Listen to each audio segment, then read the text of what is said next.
बहुत लोग 7th से 6th से शुरू हो जाते हैं कि नॉन मेडिकल की तैयारी करनी not worth it, just simply not worth it, because मतलब 720 में से 720 के बाद एम्स नहीं मिला लास्ट ईयर बच्चों को। व्हाट फिर और क्या करे भाई, सीरियसली ये हाल हो चुके हैं। हमारा बच्चा तो ये वाली जॉब मिल जाए, पहला पैकेज 1 करोड़ का है, बस और क्या चाहिए, और वो लड्डू बांटते हैं। जहाँ पे they are just like working as slaves, और वो 3-4 साल में ऐसा बर्नआउट हो जाता है फिजिकल मेंटल एंड ऑल कि उसके बाद फिर आप मतलब मेडिकल बिल्स ही भर रहे होते हो। आपकी वैल्यू तभी तक है जब तक आप कुछ चीजें देख रहे हो। जब the day the secret is out, people will not value it. Kota भेजना चाहिए बच्चों को। सक्सेस रेशियोज मैंने कम देखी हैं, फेलियर्स मैंने बहुत ज्यादा देखे हैं, बहुत ज्यादा। मॉक टेस्ट की प्रैक्टिस कब से शुरू कर देनी चाहिए? बचपन की एज में बच्चे को हर चीज का flair, be it sports, be it activities, be it different classes देना चाहिए। क्यों?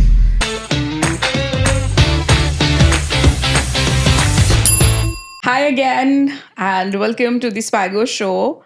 And I think we realized हमने इस सीरीज को कोई इंटरेस्टिंग नेम नहीं दिया, सो कुछ आप ही सजेस्ट कर दो कि इस सीरीज का क्या नेम होना चाहिए please, that will be really valuable, और हम वही यूज कर लेंगे क्योंकि हमारा दिमाग नहीं चल रहा। हमने सोच के लगा तो दिया था पहले वीडियो के साथ ही।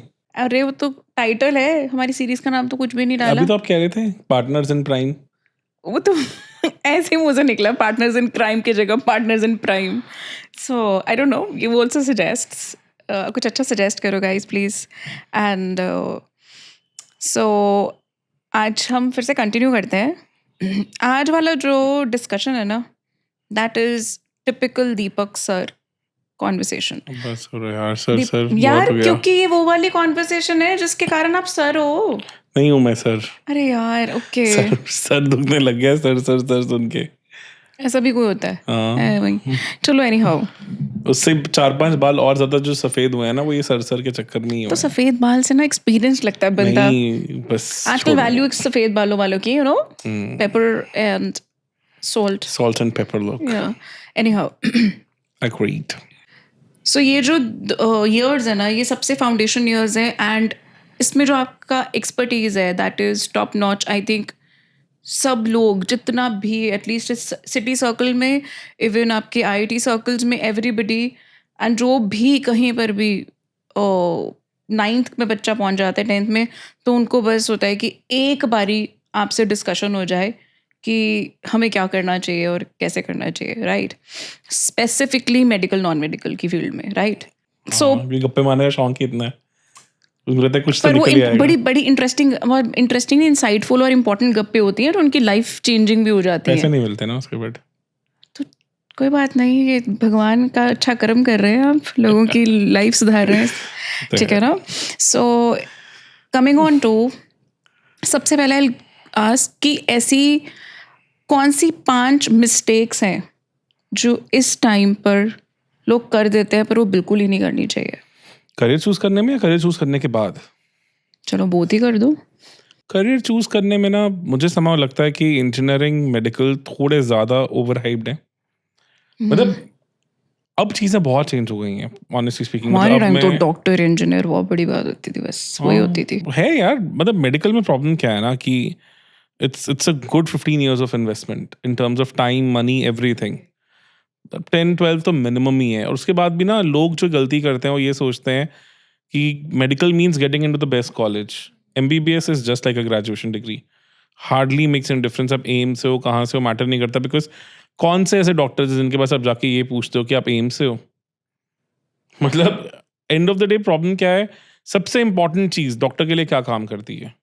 उनका इंटरपर्सनल स्किल। आप किससे कंफर्टेबल? एक स्नॉबिश सा बहुत पढ़ा लिखा डॉक्टर है, एम्स बहुत इंटेलिजेंट से है, MBBS MD फलाना टिमकाना इंटरनेशनल डिग्रीज है वो, but is very rude, very to the point, और आपको जाके लग रहा है यार मजा ही नहीं आया उससे बात करने, तो I am very sure you would not even like to go there again.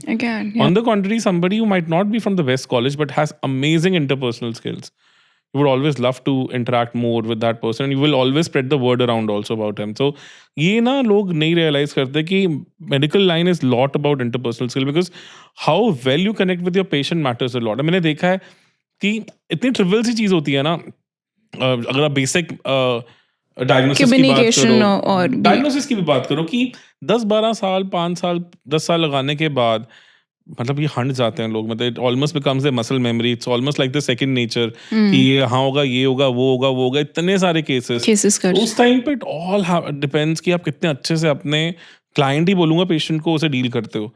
तो इससे तो लोग बिल्कुल ध्यान ही नहीं रखते। तो इंटरपर्सनल स्किल्स ज़्यादा इंपॉर्टेंट होते हैं if you really want to flourish in your medical field than your actual degree, because nobody is going to ask for your degree. मैंने नहीं कभी देखा कि अब जाके डॉक्टर का ये चेक करते हो, अच्छा यहाँ एम से है कि नहीं है। मेरे को तो याद भी नहीं है कि अपनी लाइफ में मैंने कितने एम्स पास आउट डॉक्टर्स को दिखाया होगा। No offences to them, definitely यार जितना बढ़िया है, पर उससे ज़्यादा इंपॉर्टेंट है आपका आपका कम्युनिकेशन, इंटरपर्सनल स्किल, जो मुझे लगता है कि बहुत बड़ा गलती करते हैं लोग। दूसरा, even in engineering also what I have seen की एंड ऑफ द डे 3 चीज़ें इंपॉर्टेंट करती हैं कि top college, top branch and then whether you are among the top there और नॉट। ये तीनों में से 2 भी टॉप्स अगर आपने कर लिए तो आपको अच्छी नौकरी, अच्छा प्लेटफ़ॉर्म सब मिल जाएगा। लोग क्या करते हैं, they aim for the top branch. अच्छा पहले तो टॉप कॉलेज, मतलब कि आईआईटी दिल्ली, आईआईटी बॉम्बे, यही। कितना कितना इम्पोर्टेंट है आईआईटी दिल्ली? देखो IITs really make a huge difference to you, because वहाँ प्लेटफॉर्म तो अलग है, no doubt about it. But जो उसके लिए जद्दोजहद है ना, if you want to get into computer science of IIT Delhi, IIT Bombay is like top 100 rank. उसके बाद भी वहाँ पे भी you have to be at least in top 20-30% of the batch. ऐसा नहीं है कि वहाँ का मीडियोकर या bottom of the batch would also get same opportunities. वहाँ भी चीज़ें उतनी ही कॉम्पिटिटिव है जितनी कहीं पे भी है, और बहुत ज़्यादा कॉम्पिटिटिव है। On the contrary, I've seen people who end up with maybe the second tier colleges also with computer science, and then they do really well in that computer science. उनकी जॉब्स भी better लग रही होती है, उनकी ज़िंदगी भी better निकली होती है, और उन्होंने पहले भी ज़्यादा एंजॉय किया होता है, and they get more time for all those interpersonal skills and everything also. तो it's like effort is to reward ratio में गैप काफ़ी ज़्यादा है, what I personally feel, because going for Ivy schools in the US में इतना बहुत बड़ा massive advantage नहीं है आपके पास, ठीक है ना। मतलब इट ऑलमोस्ट इवन्स आउट। तो एक फ़र्क क्या होता है कि हाँ, once you from a top college, top branch, ये सब चीज़ें आपकी इनिशियल जॉब में उसका थोड़ा एडवांटेज होगा, बट दैट्स इट। मतलब even after one job you looking for a job switch, then what have you done in that job वो मैटर करेगा। तो इतना बड़ा मैसिव एडवांटेज नहीं है जितना हम बच्चे की बाकी स्किल्स को कॉम्प्रोमाइज़ कर देते हैं। राइट, इट्स लाइक बहुत लोग 7th से 6th से शुरू हो जाते हैं कि नॉन मेडिकल की तैयारी करनी नॉट है। Worth it, just simply not worth it, because आप बच्चे का जो EQ एलिमेंट खत्म कर देते हो ना, उसमें जो उनका वो एबिलिटी है to basically apply their own emotional quotient, वो ज़्यादा इंपॉर्टेंट है। That will take you places in life. मतलब आप देखो, आपके पास सुंदर पिचाई भी हैं जो आईआईटी खड़गपुर पास आउट है, पर आपके पास सत्य नडेला भी हैं जो मतलब मणिपाल कॉलेज से ही हैं। तो ऐसा नहीं है कि दोनों अच्छा नहीं कर रहे हैं। तो totally depends on your skills, और बहुत सारे ऐसे एग्जाम्पल्स हैं, just like not two examples, मतलब बहुत हैं, बहुत सारे लोग हैं ऐसे। Third, I would say a mistake that parents do is that they never try to marry passion with profession. तो मुझे लगता है बहुत मैटर करता है, बहुत बहुत ज़्यादा मैटर करता है। मतलब अगर आप क्रिएटिव हो, even being an architect you will make millions. मतलब टॉप आर्किटेक्ट्स भी आज की डेट में क्या नहीं कमाते। मतलब I recently came across somebody जिन्होंने आर्किटेक्ट करने के बाद अपने क्रिकेट के पैशन को अच्छा किया। ही मेट सहवाग, एंड उन्होंने सहवाग को बोला कि आपके बैट में ना मुझे एक वो क्लिक आता है, मतलब बैलेंस नहीं दिखता है। तो Sehwag gave him the contract to make his bats. तो उन्होंने सचिन और सहवाग के लिए बैट्स बनाए। उसके बाद सहवाग का जो स्कूल था, सहवाग इंटरनेशनल स्कूल, उसे पूरा डिज़ाइन किया। फिर जब सहवाग की फैसिलिटेशन होनी थी फिरोजा कोटला ग्राउंड में, जो अरुण जेटली ग्राउंड है, वहाँ पे उनका जो ग्राउंड का एंट्रेंस गेट था वो तक उन्होंने डिज़ाइन किया। And now he is a bat manufacturer, one of the top bat manufacturers in India, from an architect background, just because he was so passionate about it. तो sky is the limit यार। बहुत सारी ऐसी चीज़ें हैं, मतलब मैंने beautiful देखा है। Example, no? हाँ, बहुत सारे हैं ऐसे एग्जाम्पल्स का, कोई मतलब कमी ही नहीं है ऐसे। तो ये एक मुझे लगता है बहुत बड़ी गलती है, because if your passion can be your profession, and which is possible in today's world, for that matter है पॉसिबल, और वो आपको सारी जिंदगी एक्साइटेड रखेगा। और उसके लिए थोड़ा पेरेंट्स को ओपन माइंडेड होना पड़ेगा। Fourth mistake that parents do is, जो मुझे लगता है कि वो हमेशा करंट ट्रेंड्स के अकॉर्डिंगली जाते हैं। बाय द टाइम बच्चा पास आउट होकर अपने प्रोफेशनल लाइफ में आएगा, वो ऑलमोस्ट 10 साल आगे होंगी चीज़ें। तो पेरेंट्स डोंट अंडरस्टैंड कि आज जो मे बी ट्रेंडिंग है वो 5-7 साल बाद ऑब्सलीट हो जाए। चैट जीपीटी ने कितनी सारी चीज़ों को ऑब्सोलीट कर दिया। जो स्किल शायद आज 4-5 साल पहले इन डिमांड था, वो ऑब्सोलीट हो चुका है। तो उसके लिए आपको थोड़ा ओपन माइंडेड रहना पड़ेगा कि हाँ, कि हमें इतना फिक्सेट नहीं होना कि यही करवाना है, यही देखना है। वो शायद 5-10 साल बाद वो स्किल मैटर भी ना करे। प्रॉब्लम पता है क्या है? We don't realize one thing कि जो Googles and Microsofts and ITs industries of the world है, उन्होंने अभी तक अपना पूरा साइकिल तक भी नहीं देखा।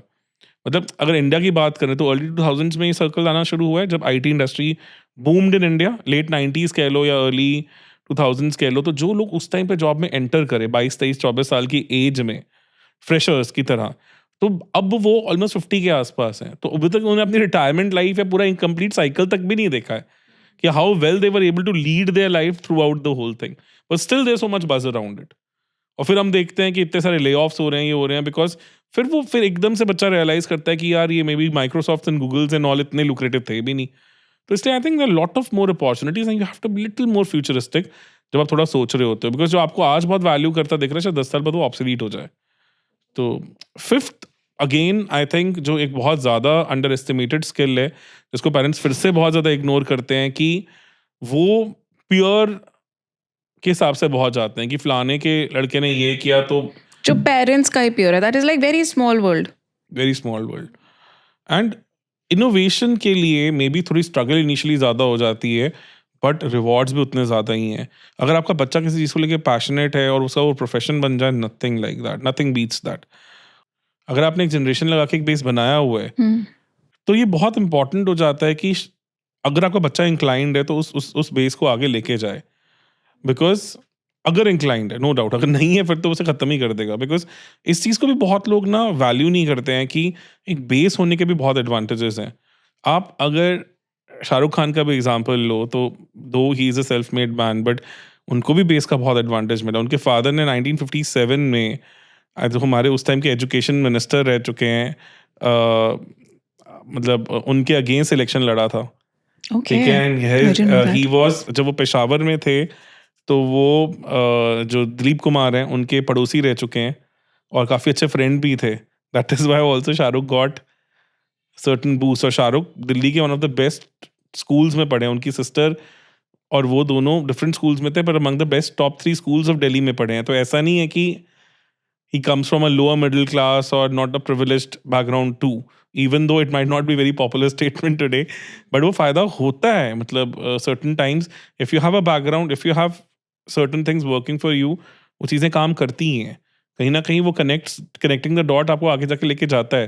तो उस चीज़ को भी इग्नोर करने की ज़रूरत नहीं है। सर्टन टाइम्स वी थिंक कि नहीं हमने तो अपनी ज़िंदगी ऐसी ही निकाल दी, यही कर दिया, और मे बी हमारे बच्चों को कुछ डिफरेंट करना चाहिए। वो भी नहीं है। फिर he is interested, inclined, and अगर आपको लगता है कि इस बिजनेस को मे बी टेक्नोलॉजी से इंटीग्रेट करके किसी और लेवल पे लेके जाया जा सकता है, sky is the limit. I have seen my friends. Parents तो जनरली वांट करते हैं नहीं, कि जरूरी नहीं है। मैंने बहुत पेरेंट्स देखे हैं, बहुत सारे लोग क्या हमारे इंटरेक्ट किया कि business में नहीं, मत वी आओ। Don't want to keep him here. हमें है कि ये बाहर निकले, ये करे, वो करे, हम इस शहर में सीमित रह गए गए हो गए। हैं। People don't realize that. मतलब I have seen so many examples now जहाँ पे लोग काफी अच्छा कर रहे हैं इन सब चीजों के बावजूद भी। आई थिंक ये ना कहीं रहता है, बिकॉज एक पॉइंट ऐसा था, हम भी इनिशली जब हम थोड़े आज से 10 साल पहले जब हम मिले और शादी के इनिशियल 4-5 ईयर्स में, यार कहाँ लुधियाना में फंस गए हैं, you know. I'll share one example। मेरा एक फ्रेंड है इंदौर से, तो बैचमेट था आईटी दिल्ली में ही। तो उसका काफ़ी अच्छा अगरबत्ती का फैमिली बिजनेस था। तो he started his own startup in 2008 and first year के बाद उसे उतना मज़ा नहीं आया। तो जस्ट मेट मी कि यार मैं क्या करूँ क्या ना करूँ। मैं तो फैमिली बिजनेस में क्यों नहीं जा रहा, why don't you take it to completely different level all together.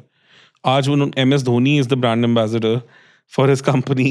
Hrithik Roshan is one of the brand ambassadors for his company. So, and he's sponsoring IPL teams and what not. मतलब तो एक मतलब उसने और उसके brother ने मिलकर उसको completely different level पे वो ले गए। मतलब it's a brand in India now. So ये चीज़ें क्यों नहीं हो सकती हैं? तो certain times we tend to underestimate what we have also. तो वो भी पेरेंट्स को थोड़ा देखने की ज़रूरत है कि क्या हमारे बिजनेस में टेक्नोलॉजी ऐड होकर चीज़ें बहुत डिफरेंट लेवल पे जा सकती हैं। तो उस हिसाब से अगर बच्चा इंक्लाइंड है तो उनको ग्रूम करें।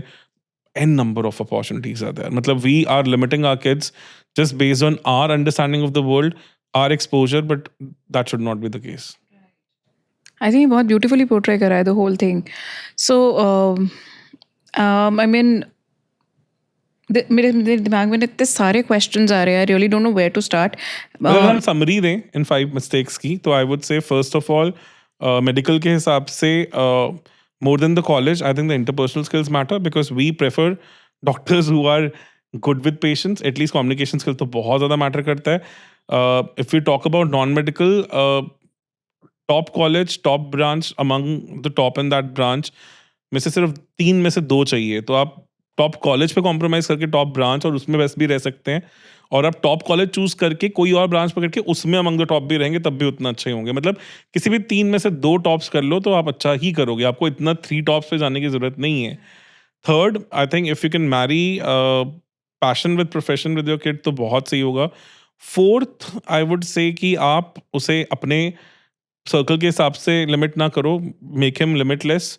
फिफ्थ, अगर आपके पास ऑलरेडी बेस है एंड आपका बच्चा भी उससे इंक्लाइंड है तो आप उसमें से भी बहुत कुछ निकाल सकते हैं. आप टेक्नोलॉजी इंटीग्रेशन एक्सपोजर से उस चीज़ को अलग लेवल पे लेके जा सकते हैं. राज शर्मानी कितना अच्छा एग्जाम्पल है. He kind of turn the entire family business of his into a $multi-million game. तो ये क्यों नहीं हो सकता? Why there multiple such things. मतलब या सो ये हमारी जो डिस्कशन है ना, ये यहाँ पहुँच के है कि व्हाट एग्जैक्टली जो माइंड सेट है वो क्या होना चाहिए. सिर्फ और सिर्फ एक जो हमारा बना हुआ है ना कि 6-7 से बहुत पढ़ाई करो और स्लॉगर बनो तभी आपका क्लियर होगा, एंड यू नो IIT ही सब कुछ है, एम्स ही सब कुछ है, ठीक है ना. Talk about And IIT Delhi. मैं अभी कॉमर्स आर्ट्स पे तो पहुंची ही नहीं हूँ, है ना. सो इन दोनों तो ये वाले मिथ्स जो है ना वो बड़ी ब्यूटीफुली एग्जांपल्स के साथ अभी हमने इसको यार उससे भी बताओ ना, IIT Delhi, IIT Bombay, IIT Kanpur, जितने टॉप कॉलेजेस हैं वहाँ कंप्यूटर साइंस वाले बच्चे तो कंप्यूटर साइंस से कुछ कर भी नहीं रहे हैं. They're into high frequency trading now, HFTs बोलते हैं उन्हें हम, जहाँ पे they are just like working as slaves for lot of high frequency trading firms and just running after the money. और वो 3-4 साल में ऐसा बर्न आउट हो जाता है फिजिकल, मेंटल एंड ऑल कि उसके बाद फिर आप मतलब मेडिकल बिल्स ही भर रहे होते हो. It's a very sad story which people don't realise. And they don't have any life beyond work, anything. College में भी नहीं किया, उससे पहले भी नहीं किया. तो जस्ट इमेजिन 6th क्लास, मतलब 10-11 साल की उम्र से लेके 30 साल की एज तक, for good 20 years of their life they don't know nothing about life. they're just working. They're just working. They're just क्या वो burning बुक्स में थे themselves. या फिर वो काम में थे. They're just burning. They're just completely burning themselves out. That's sad यार. It's really sad. और ये इतना सेलिब्रेटेड है. It's very ऊपर- celebrated. Yeah.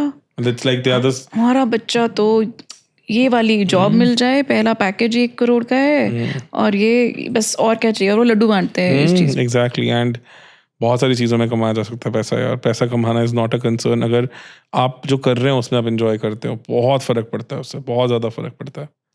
So coming on to तैयारी वाला पार्ट, हमने अभी डिस्कस किया पेरेंट्स का एक जो माइंडसेट है. आई कम टू घर का इन्वायरमेंट कैसा होना चाहिए, will come to that as well. So अब लेट्स से ये समझ में आ गया कि 9th 10th और उससे पहले क्लासेस में इतनी टेंशन लेने की जरूरत नहीं है. 19 मैंने पहले भी ठीक है ना. बताया. हाँ, वो हमारी आई थिंक पिछला भी हमने ये सारा मैथ्स डिस्कस किया. इंप्रूव करो, मैथ्स में अपना प्रॉब्लम सॉल्विंग बिल्ड करो, वो तो हाँ. हर लाइफ में काम आने वाला है. वही नाउ और कमिंग. दूसरा, अगर पॉसिबल है, अगर उन इयर्स में you can invest in the communication skills of the kid, वो तो फिर आपके बच्चे को वो तो कहीं मुझे भी ऐसा अनलॉक लगता कर है देगा. शुरू से ही 5 साल की उम्र से ही वर्क वो तो करना हमने पहले चाहिए. भी बात की थी. पहले आप उन्हें वही कह रही हूँ ना, अपनी नेटिव लैंग्वेजेस सिखाओ, बाद में इंग्लिश सिखाओ. So I am coming to now the years +1 and +2. ठीक है, स्पेशली क्योंकि इट इज़ योर डोमेन, तो हम पहले मेडिकल नॉन मेडिकल की बात करते हैं and you can share whatever you want to feel like वो लेटर ऑन. सो सबसे पहले अगर बच्चे ने अब ये 2 साल चूज़ कर लिया, या मैं मेडिकल ले रहा हूँ, नॉन मेडिकल, PCMB ये सब्जेक्ट्स है, क्योंकि you have been there done that कि कि रेसिपी क्या है ये वाले एग्जाम्स को क्रैक करने की. तो what should be the mindset बच्चों का, what should be the mindset parents का, पहला. दूसरा, इसकी रेसिपी मतलब कैसे ये क्रैक होगा. सिंपल सा एग्जाम है. as far as advance is concerned, JEE mains is concerned, NEET is concerned, only thing is competition इतना insane है कि margin for error बहुत कम है. तो ये चीज़ का ध्यान रखना है कि if you preparing for NEET and JEE mains, advance में बिल्कुल अलग से आता हूँ, उसमें जो मैंने देखा है, आप 720 में से 720 स्कोर करके भी टॉप नहीं कर रहे हैं. ठीक है ना. नीट में तो सीरियसली ये हाल हो चुके हैं. Oh my God. मतलब 720 में से 720 के बाद एम्स नहीं मिला लास्ट ईयर बच्चों को. What? यस, 720 में 720 करने के बाद एम्स नहीं मिला बच्चों को. फिर और क्या करे भाई. उसमें आपका एज ग्रुप बड़ा कुछ फैक्टर मैटर कर रहा है. मतलब क्योंकि आई थिंक 45 या 60 बच्चे थे जिनके 720 आउट ऑफ 720 थे। और टोटल सीट्स आर एम्स में 32 33 समथिंग है जनरल कैटेगरी में। तो सोचो आपने 720 में से 720 करने के बाद भी आप बेस्ट कॉलेज। मेरी ना हाँ ही उड़ गई सुन के। हाँ लास्ट ईयर तो ये हुआ है, तभी तो इतनी कंट्रोवर्सी हुई थी, ये Oh सब my. ग्रेस मार्क्स मिले, ये मिले, वो मिले, बड़ा कुछ हुआ है। तो this is the level of insanity there, ठीक है ना, ये हो चुका है, अब इसका कुछ नहीं कर सकते। थिंग इज कि बच्चा अब मार्जिन फॉर एरर छोड़ता ही नहीं है। वो क्या करते हैं, सिंपल सा रेसिपी है उसके लिए। आपको क्या करना है, 2 साल आपकी प्रिपरेशन में, क्योंकि मैंने 2013 में, जो मतलब मेरे डैड के सीए हैं, मेरी ऑर्गेनाइजेशन के भी सीए थे, उनके बेटे का ऑल इंडिया रैंक 1 था एम्स हाँ में, एम्स रैंक 1 था, ठीक है यस। ना। तो एम्स रैंक 1 था, नीट में रैंक 2 था। तो आई have scene such kids, I have taught those kids कि कैसा होता है कैसा नहीं होता। एंड वो तो कहीं ज़्यादा फॉर्मल कोचिंग गया भी नहीं था। तो थिंग वाज कंसिस्टेंसी, और ऐसा भी नहीं था उसने 9th 10th में कुछ भी किया था। 10th तक तो ये भी नहीं पता था उसने मेडिकल लेना है, लेना है कि नहीं लेना है, रिमेंबर। या अब तो वो एम्स में पोस्ट डॉक कर मतलब रहा है, हाँ फिर उसने पीजी ऐसे किया, फिर एम्स में दोबारा पोस्ट डॉक करा, तो शादी भी होगी रिसेंटली। तो थिंग वाज कंसिस्टेंसी, कि आपको बेसिकली क्या करना होता है कि 100 क्वेश्चन रोज से पकड़ने हैं, एवरीडे 100 100 क्वेश्चंस। क्वेश्चंस, और 700 दिन की तैयारी है टोटल। विदाउट ब्रेक आपने रोज 100 क्वेश्चन करने हैं, आपके 70,000 क्वेश्चन कवर हो जाएंगे। डे 1 पे 100 क्वेश्चन हो हो जाते हैं। जाते हैं, कुछ नहीं होता, बिकॉज सिंपल होंगे क्वेश्चंस। मेडिकल स्टूडेंट को बायो के अगर 50 क्वेश्चंस करने हैं, तो मतलब बायो के आप मान लो 40 क्वेश्चंस करने हैं, तो it will take him not more than half an hour. हाँ, क्योंकि 1 मिनट से कम टाइम लगता है बायो क्वेश्चन में तो आपको। और केमिस्ट्री के आपको 25 करने हैं, फिजिक्स के 35 करने हैं मान लो।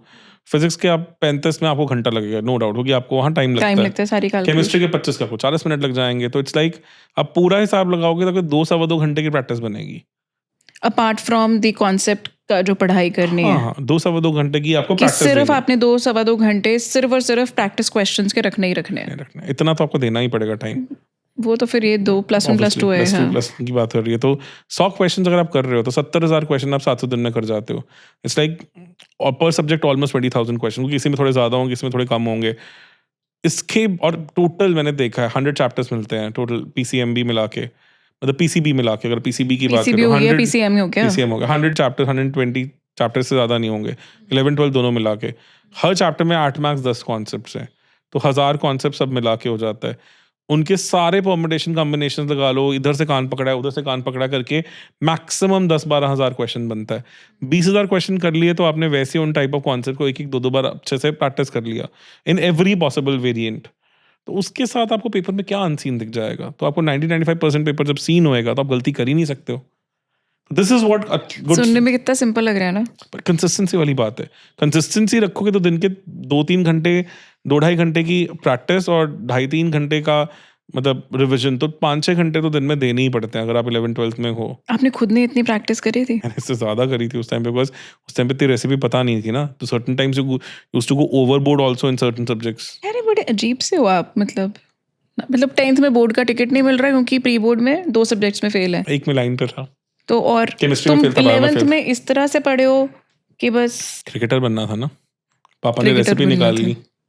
अनिल कुंबले और श्रीनाथ क्रिकेटर हैं, इंजीनियरिंग कॉलेज जाने के बाद उनका कुछ बना, तो तू भी जा। देखो वरुण चक्रवर्ती भी तो ऐसा एग्जाम्पल है अगर देखा जाए तो।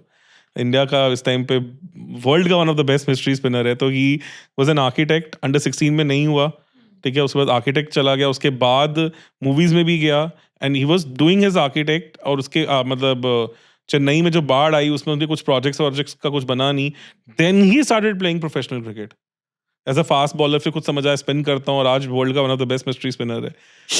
बहुत ही हाईली इम्प्रोबेबल पाथ है, but this is what my dad suggested कि कॉलेज चला जा, वहाँ कौन सा कोई लेवल होता है, कैप्टन बन जाएगा वहां से ऊपर। मैं कहता बेस्ट कॉलेज कौन सा? He said IIT. मैं कहा चलो।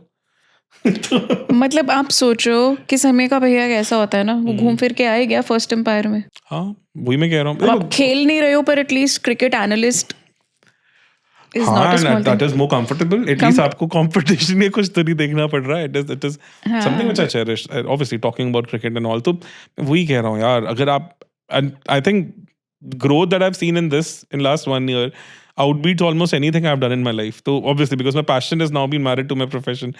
Not exactly my profession, but can be my profession few years down the line. तो ये चीज़ तो मैटर करती है बहुत ज़्यादा। तो हम वापस आते हैं, मतलब 100 क्वेश्चंस अ डे बहुत मुश्किल लगता है। आप वैसे ही बहुत सुंदर लग रहे हो, तो आप मुझे डिस्ट्रैक्ट कर सकते हो। बातों की ज़रूरत नहीं पड़नी चाहिए आपको। कंसिस्टेंसी। कंसिस्टेंसी। तो वो बहुत मुश्किल चीज़ है। It's not easy but it's boring but it's rewarding also. और इतना मतलब जो आपका मतलब अगर वही कह रहा हूँ, अगर आपका पैशन है और आपके अंदर वो है ज़ील, तो इतना ज़्यादा नहीं दिखता। 10-10, 12-12 घंटे पढ़ने वाला कुछ नहीं होता। इट्स ओवर हाइप्ड और इतना इफेक्टिव आउटपुट निकलता भी नहीं है। That's what my point is कि जो हम कहते हैं ना 10-10 12-12 घंटे एक दिन में सिटिंग देनी अरे है। बच्चा एक पेज पे बैठ के 3-3 घंटे लगा दे तो 10-12 घंटे तो वैसे ही हो जाएंगे ना। तो it's all about how well you plan your day and how smartly you plan your day. So do you suggest any time management techniques बच्चों के लिए इसमें कि अपने डे को, जैसे मैंने बहुत बारी ना आपके कुछ डिस्कशंस देखी हैं व्हाट्सएप पे कि आप बच्चों को ना टाइम टेबल भी बना कर देते हो। टाइम टेबल से ज़्यादा पहली बात तो मुझे ये लगता है कि आप एक मेंटोर पकड़ो जिसको अपना दिन का शेड्यूल पक्का शेयर करो। So that mentor can be a friend also, can be a At least somebody senior, your elder somebody. brother, sister, your parent, your maybe academic coordinator. Because reason क्या है ना कि that kind of gives you that sense of guilt if you're not putting in those hours. तो वही अब जब किसी को मैसेज लिख के भेजना होता है ना, शर्म आती है कि यार मैं सिर्फ 2 घंटे ही किए आज, 2.5 घंटे ही किए आज। तो वो एक पैटर्न बन जाता है on a weekly, on a daily basis. Secondly पता क्या होता है, एक सिंपल सी चीज़ we have to understand, time bound practice है। ठीक है ना, आपको 2-2.5 घंटे के अंदर अपने कैलकुलेटर को आग लगा देनी है। बिकॉज वो कैलकुलेशन जो आप कैलकुलेटर से करके अपना टाइम बचा रहे होते हो ना, फाइनल एग्जाम में दुखी करता है। बिल्कुल एंड यू डोंट रियलाइज कि आपने ये 30 सेकेंड्स जो कैलकुलेशन के खुद से करने थे वो कैलकुलेटर ने 2 सेकंड में खत्म की है। तो आपका वो एक चीज़ें खत्म कर देता है। फिर दूसरा, जब भी आप इन एग्जाम्स की प्रिपरेशन कर रहे हो, always go for a time bound practice और unrealistic time bound practice. Unrealistic. हाँ, जैसे फिजिक्स पता है कि 1 घंटे में 35 क्वेश्चन होने हैं, तो आधा घंटा दो। मतलब आधा घंटे में 35 क्वेश्चन सॉल्व करने की कोशिश करो। स्ट्रेस टाइमिंग जिसको स्ट्रेस टाइम में 15-20 क्वेश्चन ही होंगे, पर वो धीरे धीरे बढ़ के एटलीस्ट 25 क्वेश्चन तक भी आ जाएगा। इसके पीछे का थोड़ा साइंस समझाओगे? Human mind works the best under stress. हमारी मेजर इन्वेंशन डिस्कवरीज कब हुई हैं? वर्ल्ड वर्ल्ड वॉर्स वॉर्स में। में। कोविड वैक्सीनेशन एक मिसाल में बन गया। ठीक है ना, HIV वायरस 4 साल में नहीं हो पाया। तो when we are under stress we give our best. It's a proven thing in okay, psychology. So it is like अगर आपके एग्जाम में 35 क्वेश्चंस 1 आवर का टाइम होता है, तो आप जब आप प्रैक्टिस एग्जाम पेपर्स में तो 35 क्वेश्चन नहीं होते। एग्जाम में तो आपको 180 क्वेश्चन 180 मिनट में करने नहीं हैं। फिजिक्स अकेले मतलब नहीं, 35 भी नहीं होता। 35 is a very bad number to achieve, to be honest. तो बट मैं वो कह रहा हूँ कि कंफर्टेबली एग्जाम्पल दे रहे हो आप। हाँ, तो इसलिए आप उसे थोड़ा अनरियलिस्टिक सेट करो ताकि आपकी स्पीड 15-20-25 दिन में आपको दिखने लग जाएगा कि आपकी स्पीड बढ़ रही है। ब्यूटीफुल, तो दैट इज स्पीड ट्रेनिंग। हाँ, स्पीड ट्रेनिंग बहुत जरूरी है।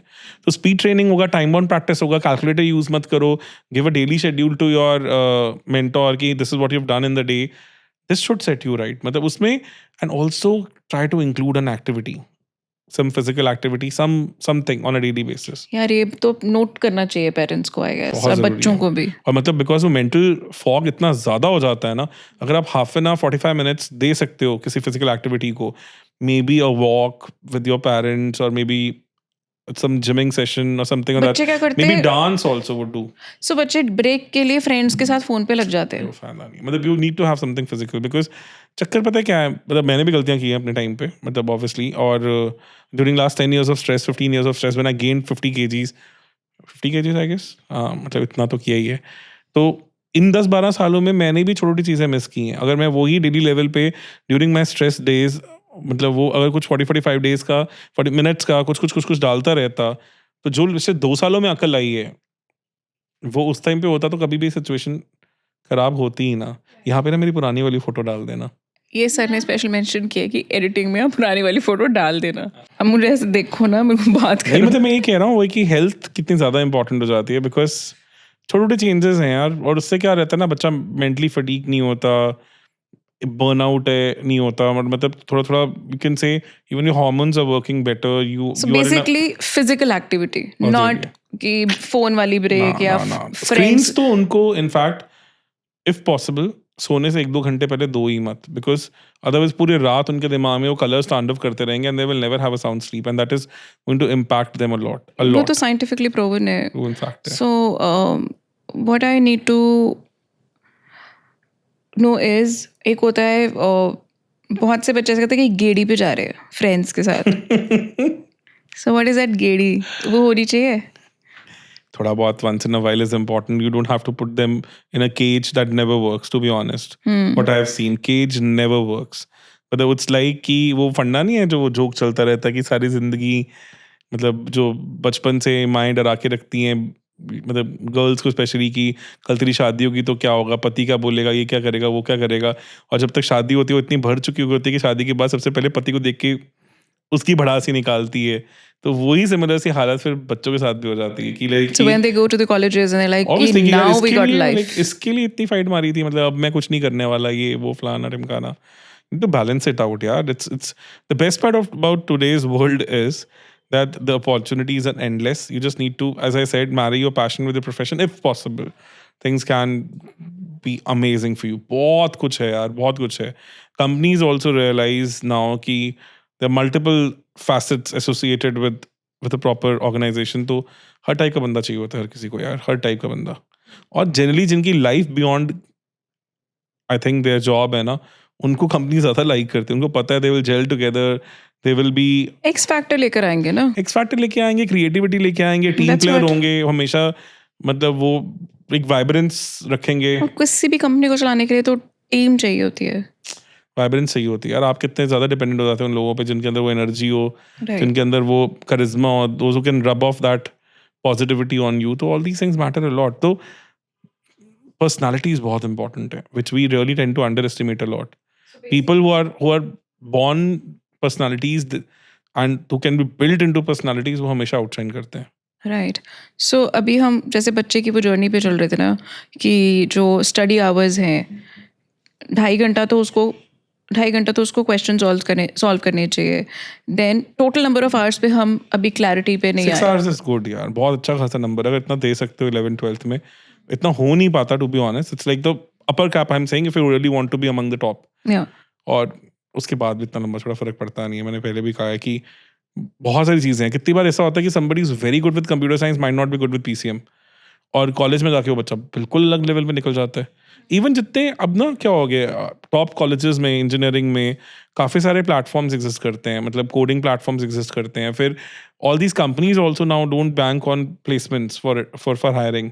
दे have their own contest. Google GSoC चलता रहता है, माइक्रोसॉफ्ट एक्सेलेरेटर, बहुत कुछ चलता रहता है. इसको थोड़ा सा एक्सप्लेन करना. गूगल जीसॉक उनका एक गूगल का ही एक कंपटीशन रहता है. तो second year first year students keep on participating and your creative ideas get attention from Google. तो if you've been part of these programs तो आपके chances of cracking those jobs become better.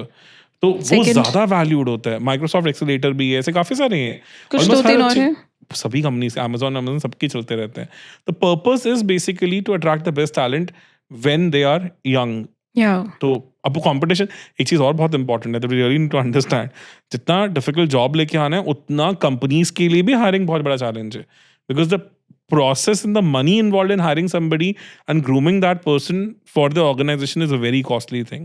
On campus hiring बहुत costly है. फिर उन लोगों में से कुछ fruitful निकाल के ट्रेन करके एक लेवल तक लेके आना बहुत मुश्किल है. और उसके बाद जब तुम्हें पता निकला कि बच्चा किसी काम का नहीं था, it's too much of a pain for an HR organization. Definitely. तो इसलिए वो सारा प्रोसेस आज की डेट में कंपनीज कोशिश करती हैं through internships, through these programmes they can filter out the best. Right. तो कॉलेजेस में बहुत प्लेटफॉर्म मिलते हैं, हर जगह मिलता है, हर जगह मिलता है. एंड बहुत कुछ है, हैकाथॉन्स हैं, इतना कुछ एग्जिस्ट करता है ना आज की डेट में. आई have seen people getting grants, funds, what not. If you have the potential you will get इस पे अपॉर्चुनिटी. नेक्स्ट जरूर बैठे हैं कि जो कॉलेज लाइफ में है वो क्या क्या अपॉर्चुनिटीज ग्रैब कर सकता है. I think it's a very important topic. Entrepreneurship, jobs, anything is possible. मतलब I have seen craziest of crazy things. मतलब मेरे एक सीनियर थे अमोल पराशर, 2007 बैच, मतलब 1 year elder to me, same hostel. So उन्होंने डिग्री नहीं करने के बाद कुछ भी इंजीनियरिंग रिलेटेड नहीं किया. He got into movies. तो काफ़ी सारे उनके, आई थिंक ट्रिपलिंग करके सीरीज में he was the youngest of the law. Youngest brother जो थे वो भी शहीद उधम सिंह आए थे, उसमें भगत सिंह का रोल ही डिड. ट्रैफिक करके एक मूवी थी, काफ़ी कुछ he is been doing. Kunal करके एक ऐड आती है जिसमें वो वाइल्डस्टोन की आई थिंक ऐड है, वो उसमें कुनाल करके ऐसे डायलॉग आता है, वो है. फिर अब काफ़ी सारी movies. Sushant Singh Rajput was a classical example. मतलब we met his family if you remember, Yeah, of right. course. उनके रियल सिस्टर हमारे घर आए थे 2010-11. 11 और 12 जो 11 भी थी, पर just मुझे before। here's हाँ हाँ please, it is not my तो forte. वो कितना क्लासिकल एग्जाम्पल, कितने सारे लोग हैं ऐसे यार जिन्होंने मतलब अच्छे इंजीनियरिंग बैकग्राउंड एंड ऑल के बाद they have gone into film making, gone into sports what not, मतलब अब तो स्काई इज द लिमिट यार। तो I don't think so, platform तो बहुत कुछ है, बहुत कुछ है। कितने लोग तो इंजीनियरिंग करने के बाद समझते हैं अब लाइफ में करना क्या है। या क्योंकि वो इसलिए कर रहे होते हैं ना, क्योंकि पेरेंट्स या पेरेंट्स पेयर नहीं का है इंडिया में, प्रेशर फ्रॉम अ है। ग्रेजुएशन पर्सपेक्टिव काफी अच्छी डिग्री है, क्योंकि एटलीस्ट आपको पता है कल कुछ ना कुछ तो बन जाएगा।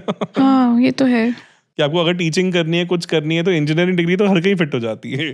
सो पहले हमारे टाइम कॉमर्स और आर्ट्स अंडररेटेड होता था, बट आई डोंट थिंक आज की डेट में वो है। कॉमर्स तो किसी भी एंगल से नहीं है, कॉमर्स के बाद तो इतना कुछ आ गया है, काफी सारे स्टार्टअप्स एंड ऑल के लिए commerce people are more relevant to be honest, because they understand the finance side of the things really well. Just that उतना पहले सेलिब्रेटेड नहीं था, अब बहुत हो गया है। तो स्टार्टअप इकोसिस्टम में आई have seen lot of commerce background, even CS and all really doing well, cracking deals, being the top VCs what not, काफी कुछ है। सो आर्ट्स के बाद आपको क्या लगता है कि क्या क्या चीज़ें आप अब तो बहुत है यार, अब तो मैनेजमेंट डिग्रीज में तो वैसे ही सभी टॉप बी स्कूल्स का एक फोकस रहता है कि नॉन इंजीनियरिंग स्टूडेंट्स ज़्यादा आए, नॉन साइंस स्टूडेंट्स ही ज़्यादा आए, उनको लगता है 70% तो वही आ जाते हैं हर बार। तो सेकेंडली यूपीएससी में भी एडवांटेज है, बिकॉज कंपटीशन रिलेटिवली आर्ट्स के साथ जो जुड़ी हुई मेन सब्जेक्ट्स हैं उसमें ईजी है। वैसे मैथ्स और फिजिक्स में तो आपको पता ही है कि कंपटीशन इनसेन होता है उसमें। मतलब मुझे याद है मैं 2008 में ऐसे एक बार इंक्वायर करने चला गया था 9 में शायद, किसी यूपीएससी कोचिंग में, तो उन्होंने कहा था कि मेरा मैथ्स या फिजिक्स में से क्या ले लूँ, in that you will have to compete with the IITians, तो फायदा नहीं है। तो एक अच्छा अच्छा तो तो वो है कंसर्न। बाकी कम्युनिटी मैनेजमेंट बड़े सारे रूल्स हैं आज की डेट में, तो बहुत कुछ है, मतलब things have changed big time. Right. तो अब इतना नहीं रहा है, मतलब कहने की बातें हैं सब चीज़ें। I think people should focus on their what they love doing. उनको Yeah. पीसीएमबी में नहीं इंटरेस्ट है तो वो आर्ट्स करके भी they can do even way better मैं तो देन। हमेशा ये देखा है, जो बंदा अगर किसी को लेके पैशनेट होता है ना, वो अफोर्ड ही देता है। और ऑन द कॉन्ट्री आप मन मार के ज़्यादा साल नहीं चला सकते किसी चीज़ में। वो तो है ही। और आगे जाके तो इतना गैप होने वाला है, बिकॉज चैट जीपीटी ये वो सब इतना कुछ आ रहा है, technology is going to take away so many jobs, so it is going to be very important that if you're good at something, only then you will get paid for it. What I realise is कि बचपन की as में बच्चे को हर चीज़ का flair, be it sports, be it activities, be it different classes देना चाहिए। क्यों? क्योंकि आई थिंक वो अपना पैशन और हॉबी तभी फाइंड कर सकता है। यार आप प्रैक्टिकली स्पीकिंग देखो, एग्जाम टेम्परामेंट कितनी बड़ी चीज़ है।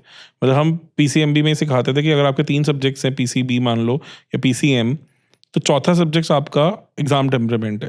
वो एग्जाम टेम्परामेंट सबको डिसाइड करता है। कितने लोग कहते हैं कि हमारा बच्चा 10th तक टॉपर था जी, 11th-12th में आके तो गुम ही गया, बिकॉज दे डोंट रियलाइज कि एग्जाम टेम्परामेंट पे कभी काम हुआ ही नहीं होता। बिकॉज टॉपर जूनियर क्लासेस में रहना is like a cake walk, मतलब आप Very एक ही easy. उसमें गियर में अपनी गाड़ी चला रहे हो। 11th-12th is not the same, उसमें मतलब आप इतने अप्स एंड डाउन्स देखते हो, एकदम से यू कम्पीट विद, क्योंकि माइक्रोस बहुत आ जाते हैं। मान लो 9th का एक चैप्टर था, फॉर एग्जाम्पल एटॉमिक स्ट्रक्चर था, वो बहुत हल्का सा आ गया, यहाँ +1 में आके पूरा 1 महीना लगाने वाले उसके ऊपर। तो मे बी आपकी वो स्ट्रेंथ नहीं भी थी, आपका काम चल गया। यहाँ तो उस पूरे टॉपिक के ऊपर इतनी ज़्यादा रामायण महाभारत होने वाली है कि यू डोंट इवन नो कि आप किस किस डेप्थ पे जाने वाले हो। तो वहाँ आप अगर उस चीज़ को लेके पैशनेट नहीं और उतने एग्जाम टेम्परामेंट नहीं रखते, तो चीज़ें नहीं हैंडल कर पाओगे। So what exactly is exam temperament और वो कैसे बेटर सिंपल सा हो चीज़ है, सकता है? पेपर में क्वेश्चन आया, आप बहुत ज़्यादा फंसी होगी यार, ये तो मेरे से निकलना ही चाहिए था, और आपने उससे 40-50 मे मिनट्स बी वो खराब आपका कर दिए। फेवरेट सब्जेक्ट मेरे साथ हुआ था, जब मेरा एडवांस पेपर था, जो हमारे टाइम में जेईई मेंस होता था, सब्जेक्टिव होता था, तो फर्स्ट पेपर 2 आवर्स का केमिस्ट्री था, फिर ब्रेक थी, फिर फिजिक्स था, फिर मैथ्स था। तो केमिस्ट्री में आई क्लियरली रिमेंबर मेरा organic chemistry was very strong, तो मैं जाते एक क्वेश्चन था उससे फंस गया। तो 60 मार्क्स का पेपर था, उसमें से 6 मार्क्स 40 मिनट्स उस पर खराब किए थे। ओह, तो इट्स लाइक आप इफेक्टिवली देखो तो 60 मार्क्स आपको 120 मिनट्स में स्कोर करने हैं, तो इसका मतलब आपके पास 2 मिनट्स में वन मार्क था, तो आप 6 मार्क के ऊपर मैक्सिमम 12 मिनट लगा सकते थे। तो मैंने 24 मिनट एक्स्ट्रा लगा, मतलब 28 मिनट एक्स्ट्रा लगाया, that means I lost good 14-15 marks वहाँ पे। मैं एक सिंपल से एग्जाम्पल दूँ, अगर मैं तो मेरे 110 मार्क्स आए थे आउट ऑफ 180, और मेरा 138 ऑल इंडिया रैंक था। अगर मेरे 112 रैंक नंबर होते तो मेरा 94 या 95 रैंक होता। जो कि बड़े आराम से आ रहा था। मतलब हो सकता था, 2 नंबर का फर्क, कोई बहुत ज़्यादा फर्क नहीं होता उस टाइम पे दिखता है तो। और जो भावेश था ओला का जो फाउंडर है जो मेरे साथ प्रिपेयर करता था उसका 23rd ऑल इंडिया रैंक था, तो आई थिंक वो मुझसे केमिस्ट्री में 18 मार्क्स आ गया था और फिजिक्स मैथ्स दोनों में पीछे था, केमिस्ट्री में वाज 18 मार्क्स अहेड। तो वो अगर वो थोड़ा एग्जाम टेम्परामेंट मेरा ठीक रहता और मैं वहाँ पे 10 नंबर भी और केमिस्ट्री में जोड़ देता तो मैं शायद टॉप 20 में रैंक में होता। अभी भी आई वाज लकी कि मैं टॉप रैंक में था, इसलिए 10 नंबर से इतना फर्क नहीं पड़ता। मेरा रूममेट था आईआईटी में, गौरव दोषी, स्क्रीनिंग रैंक 1 था जो स्क्रीनिंग एग्जाम होता है, और मेंस में उसका 211 रैंक था। वो मुझसे 3 नंबर पीछे था सिर्फ, तो 3 मार्क्स में he was almost 70 rank 73 ranks पीछे। और उसके बाद तो ये हाल हो जाता है कि एक, अब ये देखो ना, हमारे टाइम पे 180 नंबर का पेपर था, एडवांस मतलब जो मेंस है उसमें 4.5 लाख बच्चा बैठता था, AIEEE में 16-17 लाख बच्चा बैठता था। मतलब आपके पास अगर आप एवरेज भी लगाओ तो एक नंबर के ऊपर 2,500 बच्चा हो गया, मतलब तो इसका मतलब कि पीछे जाके तो आप अगर 10 नंबर की गलती करते हो 30-40 हज़ार रैंक पीछे चले जाते हैं। सो एग्जाम टेम्परामेंट क्यों इम्पोर्टेंट होना चाहिए, उन्हें बहुत अच्छे एग्जाम्पल से बताया। नाउ एग्जाम टेम्परामेंट बेटर हो कैसे सकता है, टेक्निक्स क्या है? टेक्निक सबसे ज़्यादा तो यही है कि आप जितना एग्जाम प्रैक्टिस करते हो आप टोटालिटी पे देखो। आप ये देखो कि पेपर अटेम्प्ट करने के सबसे पहले स्टार्ट में ये करो कि आप अपने स्ट्रेंथ वाली चीज़ों को कवर करो, वो क्वेश्चन अटेम्प्ट करो जो आपको अच्छे से आते हैं, सो दैट कि आपका स्टार्टिंग में एग्जाम्पल मतलब थोड़ा सा कॉन्फिडेंस बढ़े कि हाँ यार मुझसे होगा ये पेपर। क्योंकि 1 घंटा लास्ट में तो दिमाग ऐसा खुल जाता है, सब कुछ होने लग जाता है। स्ट्रेस में बहुत कुछ होता है पॉजिटिव, मतलब अगर देखा जाए तो। ऑन द कॉन्ट्री अगर आपने स्टार्ट ही बहुत नेगेटिव बेस पे कर लिया, आपने डिफिकल्ट क्वेश्चन पकड़ लिया, कुछ ऐसा पकड़ लिया और फंस गए, कॉन्फिडेंस खत्म हो जाएगा। ये बहुत इंपॉर्टेंट है कि आप इजी जो चीज़ें हैं पहले उसका मैनूवर करते हुए अपना एक स्टेबल सक्सेसफुल स्कोर बना लो, and then you attempt for the difficult part. जो सबसे डिफिकल्ट या ट्रैप क्वेश्चन है उनको एंड में देखो कि यार हो गया तो बढ़िया, बोनस है, नहीं हुआ तो you are not losing out on anything. Ego रखनी साइड पे बहुत जरूरी है, जो टॉपर्स नहीं रख पाते जनरली। तो मेरी बिकॉज टॉपर वाली हिस्ट्री थी, that really help me there, तो अदरवाइज वो कहीं ना कहीं थोड़ा बैकफायर करता है। ये एक एडवांटेज हो जाता है। दूसरा और बहुत इंपॉर्टेंट है कि you have to understand certain times कि मान लो एक पर्टिकुलर एग्जाम थोड़ा टफ आ गया, फिजिक्स केमिस्ट्री मैथ्स में से मे बी केमिस्ट्री टफ आ गया, तो it will be tough for the entire batch also. You have to understand कि मेरी स्ट्रेंथ है, नहीं हो रहा तो कुछ होगा शायद नहीं किसी से हो रहा। कितनी बार तो पेपर्स में मिस्टेक्स भी होती हैं, कितने कितने नंबर ग्रेस के मिलते हैं, तो आपने एक क्वेश्चन पे 1 घंटा खराब कर दिया, बाद में पता चला उसका ग्रेस हो गया था। मतलब you have to basically go through the grind while your mock tests and all. So basically when you exam mock test की प्रैक्टिस कब से शुरू कर देनी चाहिए? वो तो साथ साथ में करते रहो 11th-12th में। 11th में ही शुरू हो जाती है? 11 में ही ऑब्वियसली स्टार्टिंग से आपके first month of the exams में ही शुरू हो जाता है, सब कुछ होना शुरू हो मे जाता बी है। वो सिलेबस डिफरेंट होता है। हाँ हाँ, सिलेबस थोड़ा थोड़ा होकर ऐड होता रहता है।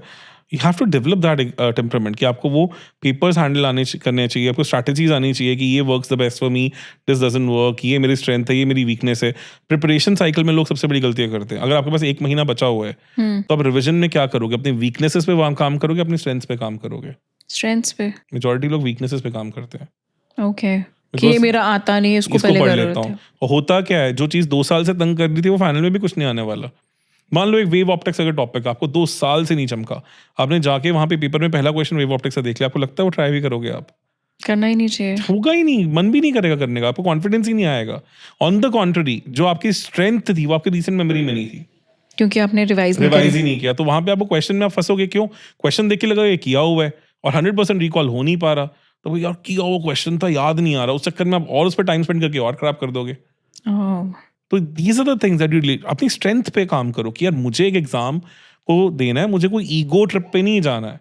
It's like similar to what it is in sports कि अगर आपको पता है, हम विराट कोहली की बात करते हैं कि outside of the me is the king and everything, तो वो टेम्परामेंट ही होती है स्पोर्ट्स भी। दीपक सर का फर्स्ट एम्पायर ना बीच बीच में आ जाता तो है। मैं क्लियरली मानता हूँ कि स्पोर्ट्स इज लाइफ, मतलब it teaches you so many things. Yeah. Leadership qualities में आप इतना कुछ सीखते हो। It's like chess, Yeah. ठीक है ना, managing people is like that only.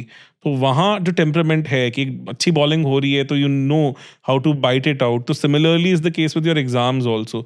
तो जो लोग ईगोज में फंसते हैं फिर वो स्टोरीज सुनाने जितने रह जाते हैं। मुझे पहली बार रियलाइज हुआ है, मैंने मेडिकल छोड़ने का मैंने जब डिसाइड कर लिया था, दैट वाज बिफोर PMT, तो फॉर्म भरा हुआ था, तो फ्रेंड मुझे ज़बरदस्ती ये कह के लेके गई कि चंडीगढ़ में चिल मार के आएंगे, घूम फिर के आएंगे, 17 सेक्टर, तू चल। तो मैंने कहा यार मैंने तो करना ही नहीं। कहते यार हम घूमने के वैसे चलना। तो हमारा पूरा ग्रुप गया, स्कूल के सारे जो मेडिकल के हमारे फ्रेंड्स हैं, और मतलब वो बड़ी अजीब बात होगी, मैं तो ना कोई तैयारी, मेरा प्री पीएमटी क्लियर हो गया क्योंकि मैं पता कैसे एग्जाम दिया है, सिर्फ वो करने जड़े जॉन से आते हैं और बाकी जो नहीं आते उसको टच ही क्यों करूँ। मैं तो वैसे चिल मारने गई थी और जो करा वो बिल्कुल 100% करेक्ट, कोई नेगेटिव मार्किंग नहीं हुई यही होता है। एंड टॉप 100 मैंने रैंक क्लियर स्कोर कर दिया और जो मेरा सारा ग्रुप था वो बाय बाय हो गया। आईआईटी में टॉप 100 रैंक स्कोर करने के लिए 70-75% तक स्कोर करना होता है। इवन आज भी इससे ज़्यादा फर्क नहीं पड़ा है। टॉप रैंकर के 94-95% आते होंगे, बट टॉप 100 में भी बड़ा गैप होता है। उसके बाद गैप कम होना शुरू हो जाता है। टॉप 150-200 में काफ़ी गैप होता है। तो सीएस लेने के लिए आप 70-75% कर रहे हो, it's a good enough score, ठीक है ना। और इतना तक में चक्कर लोग नहीं सोचते, लोग वो 20-25 के लिए रोते रह जाते हैं। इवन मैं जेईई एडवांस जो one of the toughest exams in the world है उसकी बात कर रहा हूँ। It's the toughest exam in the world. One of the toughest exams One of the. मतलब सेकंड नंबर पे आता है शायद। तो मतलब इतना टफ एग्जाम, अब सोचो ना the level of syllabus and everything, कितना कुछ है एंड ऑल। कितने सारे इस पर सर्वेज हो चुके हैं हार्वर्ड में, सब में, जिनसे ऐसे पूछा कि हाउ डिफिकल्ट और how easy it is to prepare for such an exam. It is tough, syllabus is so vast, there so many things and everything, but you have to understand कि उन एग्जाम्स के पीछे की एक psychology. सबसे अच्छी बात बताता हूँ जेईई एडवांस के बारे में। पहली बात, जो आईआईटी एग्जाम सेट करते हैं उनका वो रोज का काम तो नहीं है ना। Hmm. अब जेईई मेंस नीट के लिए फिर भी देयर आर ऑर्गेनाइजेशंस, मतलब national test agency and all exist करती हैं, जिनका शायद काम है साल में काफ़ी सारे एग्जाम्स को कंडक्ट करना। जेईई एडवांस जो आईआईटी की एडमिशन है वो अभी भी उसके अंदर नहीं आया है।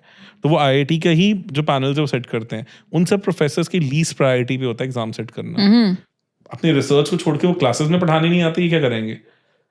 मतलब आईआईटीज में एक सिंपल सा एग्जांपल बताता हूँ डिफरेंस क्या है कि अब्रॉड यूएस में अगर आप जाओगे तो लेक्चरर और प्रोफेसर अलग होते हैं।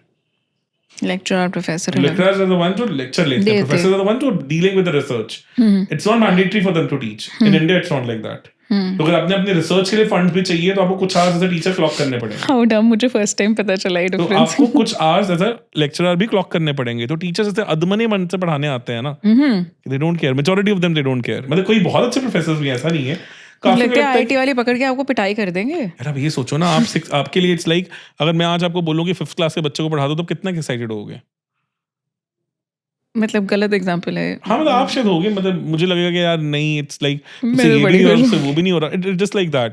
तो उनके लिए इट्स लाइक दैट कि समथिंग 25-30 साल से वही सेम चीज कराना, वो एक्साइटमेंट नहीं रहता। राइट। तो Boring because they होता है have to उनके clock लिए। certain hours as a lecturer, only then they get certain approvals for their research करना पड़ता है। अब वो सोचो उन्हीं लोगों को एग्जाम सेट करना है, तो उनके लिए बहुत एक्साइटिंग चीज नहीं है वो। एक्चुअली वो रिपीटेटिवली वो सब चीजें कर रहे हैं तो इनके लिए it's a normal thing. It's- और मुझे ऐसा लग रहा है हाय रब्बा कितने लोगों का फ्यूचर इस पे तो डिपेंडेंट आप होता सोचो है। कितनी बार तो रिजेक्शन पॉलिसी से वो चलते हैं, पिछले 3-4 साल में क्वेश्चन नहीं पूछा ये डाल देते हैं। तो आप ओल्ड पेपर्स अटेम्प्ट कर लो, आपको काफी हद तक साइकोलॉजी समझ आने लग जाती है। और उसमें क्या है ना, साइक्लिक ऑर्डर में काम चलता है कि आईआईटी दिल्ली ने सेट किया है, अगले साल इसकी टर्न है, अगले साल ऐसी टर्न है, ये चलता रहता है। तो हर आईआईटी की भी एक स्पेशलाइजेशन होती है ओके। कि अगर कानपुर सेट कर रहा है तो उनका फिजिक्स क्या टफ ये आएगा। पता होता है हाँ, कि पहले आ कौन जाता है। पहले सेट साइक्लिक है, पता ही होता है। तो I think as being a mentor और इतने साल आपने इसमें दिए हैं तो आप ये फिगर आउट कर सकते हैं अगर इस बार ही कानपुर सेट कर रहा है तो फिजिक्स ऐसा टफ आएगी, पता ही है, उनका फिजिक्स डिपार्टमेंट अच्छा है। रुड़की सेट कर रहा है तो उनके प्रैक्टिकल एग्जाम्स के क्वेश्चन ज्यादा आएगा। उनका lab one of the oldest in India है, ओके। तो ये रहता है। एंड बाकियों को भी बता दो मतलब वही डिपेंड करता है मतलब कि दिल्ली सेट करे तो दिल्ली का जैसे मुझे पता था कि जब दिल्ली ने सेट करना है तो वहाँ पे कुरूर सर हैं जिनसे हम पढ़े हैं, उन्होंने one of the exam setter थे एक टाइम पे वो। तो उनका मेंटालिटी अबाउट क्या रहेगा, वो जब केमिस्ट्री पढ़ाते थे तो क्या सोचते थे वो पेपर में रिफ्लेक्ट होता है, दिखता है वो चीज़ें। यार कितने ब्लेस्ड होंगे वो स्टूडेंट्स सारे जो आपसे पढ़े, यू नो इट्स लाइक कितना इनपुट और मेंटरशिप ऐसा मिल जाए तो। क्योंकि you have to understand the organisation history also जो सेट कर रही है उस साल। तो वो अपने देखो, अगर आपके किसी चीज़ की तरफ बायस है तो वो नहीं झलकेगा क्या आपके एग्जाम सेटिंग में, ठीक है ना। तो वो बायस भी झलकता है, plus particular set of question है ना। एक ना क्वेश्चन होता था मुझे याद है केमिस्ट्री में, heating of beta keto acids की हीटिंग पे डीकार्बोक्सिलेशन हो जाती है। ये कॉन्सेप्ट 2006, 7, 8, 9, 10, 13, 14 हर बार आया, तो 12 में भी आया था। तो 12 में मेरा एक स्टूडेंट था, उसने वो क्वेश्चन गलत करा, उसे ड्रॉप किया, दोबारा प्रिपेयर किया। 13 में जब पेपर आना था उससे पहले हर एग्जाम्पल देते हुए उसकी मैं बहुत बजाता था कि यार तूने क्वेश्चन गलत किया, ये वो देखो इसकी तरह गलत नहीं करना, ताकि उसकी मसल मेमोरी में बिल्ड हो जाए वो चीज़। 13 में वो सेम क्वेश्चन आ गया, एडवांस की बात कर रहा हूँ, IIT एडवांस, तो वो पेपर 6 घंटे का होता है, 3 घंटे के बाद एग्जाम के बाद ब्रेक होती है। तो मैं GNE करके कॉलेज है, वहाँ पे सेंटर बना, वहाँ मिलने गया, वो भागा दूर से आया, तो सर फिर से बीटा कीटो एसिड की हीटिंग पे क्वेश्चन आ गया, मेरा सही है। और साथ खड़ा उसके साथ जो बच्चा था, टॉपर था, लाइक सर मैंने गलत कर दिया। टॉपर ने गलत कर तो इट्स लाइक ये कहानियां भी हैं। मतलब सोचो इतना तक भी माइक्रो प्रेडिक्शंस हो जाती हैं। सॉल्ट एनालिसिस एक बहुत बड़ा चैप्टर है केमिस्ट्री का, पता है कि उस पर क्वेश्चन आना है, अगर पिछले सालों में नहीं आया तो इस साल तो श्योरली एक पैसेज बेस्ड क्वेश्चन ही आएगा उसके ऊपर, क्योंकि इतना इंपॉर्टेंट टॉपिक इग्नोर नहीं हो सकता कुछ सालों तक। पता मैं क्या सोच रही हूँ दीपक इस टाइम, जैसे आपने फर्स्ट एम्पायर क्रिकेट एनालिसिस पे शुरू किया हुआ है ना, आई थिंक एक podcast series on this NEET and JEE preparation पे आप शुरू कर सकते हो, तो ये ऐसा नहीं, क्योंकि it is so much in, मतलब ये देखो, इट वाज योर, देखो the thing is, person like me who was never in a studious guy, उसे कुछ ना कुछ तो हैक्स ढूंढने ही थे ना अगर क्रैक करना था। तो I think सिस्टम के अंदर जुगाड़- हैक्स ढूंढने इम्पोर्टेंट है, और वो बहुत लोगों ने डिकोड किया हुआ है, ऐसा नहीं कि I am the only one, बहुत लोगों ने किया हुआ है। I understand that, but then सब लोग नहीं डिकोड कर पाते हैं। नहीं, ऐसा नहीं है, there are patterns, is that लोग बताते नहीं है बिकॉज दे वांट, अगर वो इतना सिंप्लीफाई कर देंगे इन चीज़ों को तो उसके अराउंड $1 बिलियन की इंडस्ट्री कैसे चलेगी?